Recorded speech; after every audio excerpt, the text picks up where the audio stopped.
You're not in a good position. You don't have the cards right now. With us, you start having cards. Right now, you don't. You're playing cards. You're playing cards. You're gambling with the lives of millions of people. You're gambling with World War III. You're gambling with World War III. கோபமாக கத்திய Trump பாதியில் வெளியேறிய Zelensky வெள்ளை மாளிகையில் நடந்தது என்ன? For the American people to see what's going on. I think it's very important. That's why I kept this going so long. அமெரிக்காவில் Donald Trump Ukraine அதிபர் ஜெலன்ஸ்கி சந்திப்பின் போது கடும் வாக்குவாதம் ஏற்பட்டுள்ளது. வெள்ளை மாளிகையில் நடந்தது என்ன என்பது குறித்து இந்த ஒரு வீடியோவில் பார்க்கலாம். 2014. So he was not here. America சென்ற உக்ரைன் அதிபர் ஜெலன்ஸ்கிக்கும் டொனால்ட் ட்ரம்புக்கும் இடையே கடும் வாக்குவாதம் ஏற்பட்டு மோதலாக மாறியது. இதனால் ஜெலன்ஸ்கி அவசரமாக வெள்ளை மாளிகையை விட்டு வெளியேறினார். உக்ரைன் ரஷ்யா போரை முடிவுக்கு கொண்டு வர அமெரிக்க அதிபர் டொனால்ட் ட்ரம்ப் முயன்று வருகிறார். இதனால் அவர் ரஷ்ய அதிபர் Vladimir புதினுடன் கைகோர்த்துள்ளார்.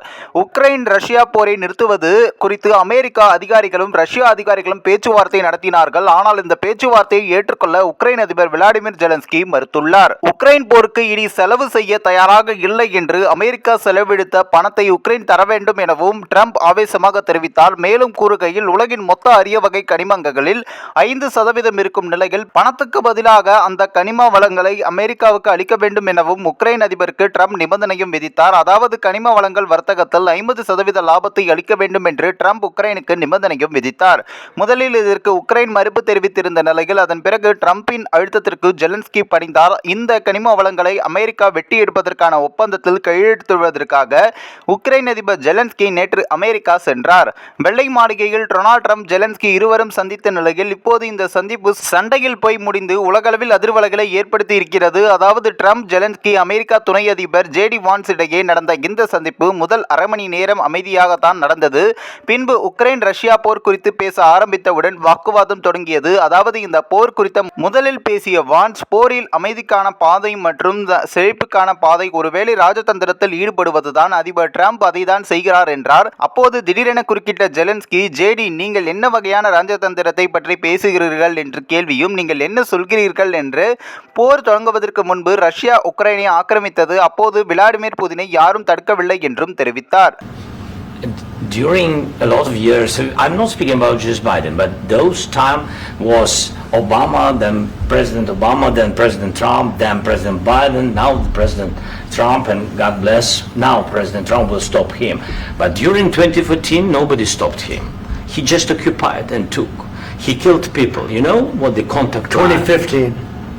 2014 and 2014. Yeah. So I was not here. Yeah, but that's exactly right. Yes, but during 2014 till 2022, the situation the same. The people are been dying on the contact line.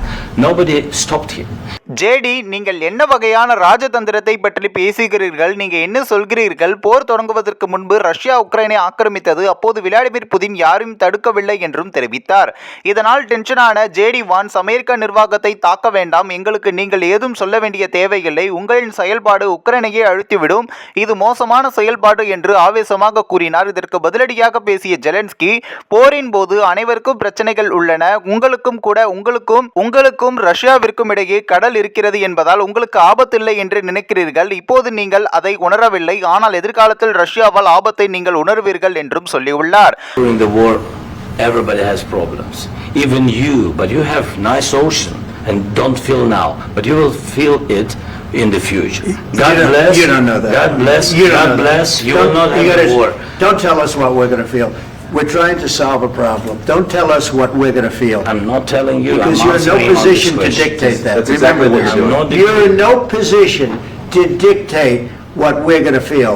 அதுவரை பொறுமையாக இருந்த Donald Trump ஜெலன்ஸ்கியின் பேச்சை பார்த்து மிகவும் கோபமடைந்தார். அப்போது பேசிய Trump, உக்ரைனை இந்த அளவுக்கு மோசமாக மாற்றியது நீங்கள் தான், உங்களின் மோசமான செயல்பாடு பல கோடி மக்களுடைய உயிருடன் விளையாடுகிறது. அப்போது ஜெலன்ஸ்கி, நாங்கள் மக்கள் உயிருடன் விளையாடவில்லை, இந்த போரில் நாங்கள் தனித்து விடப்பட்டுள்ளோம், அதற்காக நன்றி சொல்கிறேன் என்றார். இதனால் டென்ஷனான ட்ரம்ப், நீங்கள் தனியாக இல்லை, அமெரிக்காவின் முன்னாள் முட்டாள் ஜனாதிபதி மூலம் நாங்கள் உங்களுக்கு $350 பில்லியன் வழங்கினோம், நாங்கள் உங்களுக்கு இராணுவ உபகரணங்களையும் நிறைய ஆதரவையும் வழங்கினோம். எங்கள் ராணுவ உபகரணங்கள் இல்லை என்றால் இந்த போர் 2 வாரங்களில் முடிந்திருக்கும்.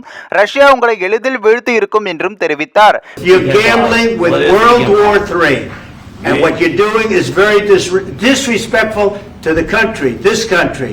That's back to you. Far more than a lot of people said they should have. பின்னர் ஜெலன்ஸ்கி, தயவு செய்து நீங்கள் போரை பற்றி மிகவும் சத்தமாக பேசினால் அது சரியாகுமா என்றார். அதற்கு ட்ரம்ப், நீங்கள் 3ஆம் உலகப் போரை வைத்து விளையாடி கொண்டு இருக்கிறீர்கள். அடுத்த முறை அமைதியை விரும்பினால் இங்கு வாருங்கள் என்றார். இப்படியாக வாக்குவாதம் கடுமையான நிலையில் உக்ரைன் அதிபர் ஜெலன்ஸ்கி அவசரமாக வெள்ளை மாளிகையை விட்டு வெளியேறினார். இந்த ஒரு வீடியோ குறித்து உங்களுடைய கருத்துக்களை நீங்க மறக்காம கமெண்ட்ஸ்ல சொல்லுங்க. நம்ம ஏஷியநெட் நியூஸ் தமிழையும் தொடர்ந்து ஃபாலோ பண்ணுங்க.